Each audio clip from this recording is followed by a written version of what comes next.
বুবু, এই জঙ্গলে হরিণটা বলতেছে তুমি নাকি ওর ফল চুরি করছো। আমি ফল চুরি? আমি তো গাছেই উঠতে পারি না। তাহলে মধুর হাড়িটা কিভাবে গাছে ঝুলেছিল আর তুমি খেলেই বা কিভাবে? ওটা ছিল নিচের ডালে, আমি শুধু হাত বাড়ালাম আর খেয়ে ফেললাম। এই জন্যই তো সবাই বলছে তুমি চোর। তারা বুঝে না আমি খাই অনেক, কিন্তু মনের দিক থেকে আমি খুবই নিরীহ।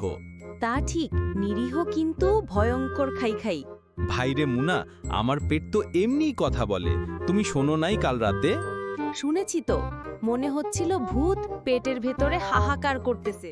সবাই মনোযোগ দাও। আজকের এই জরুরি সভার কারণ আমরা সবাই জানি। জঙ্গলের শান্তি নষ্ট হচ্ছে। হ্যাঁ হাস ভাই, আমি গতকাল দেখলাম কেউ একটা আমাদের গাছ কেটে ফেলেছে। এটা চলতে দিলে তো আমরা থাকার জায়গাই হারাবো। ঠিক বলেছ, আমাদের এখন থেকে পাহারা বসাতে হবে।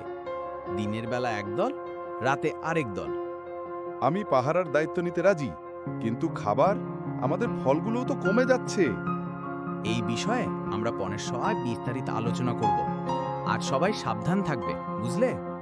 ঠিক আছে হাস ভাই, চলো সবাই মিলে জঙ্গল রক্ষা করি। সিংহ, বনের রাজা। আমি এই বনের রাজা।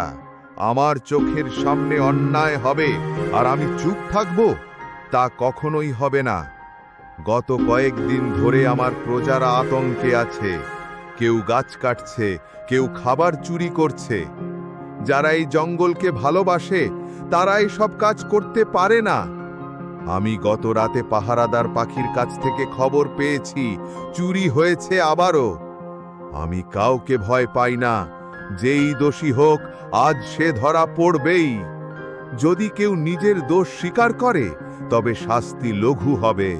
আর যদি লুকাতে চাও, বনের প্রতিটি গাছ, প্রতিটি পাখি আমার হয়ে কথা বলবে। বন্ধুরা, তোমরা যদি আমার এই ভিডিওটি পছন্দ করে থাকো তাহলে দয়া করে সাবস্ক্রাইব করে দিবে, কেননা তোমাদের একটা সাবস্ক্রাইব আমাকে অনেক অনুপ্রাণিত পারে। আর হ্যাঁ, লাইক কমেন্ট করবে, শেয়ার করো। ভিডিওটি পুরো দেখার জন্য ধন্যবাদ।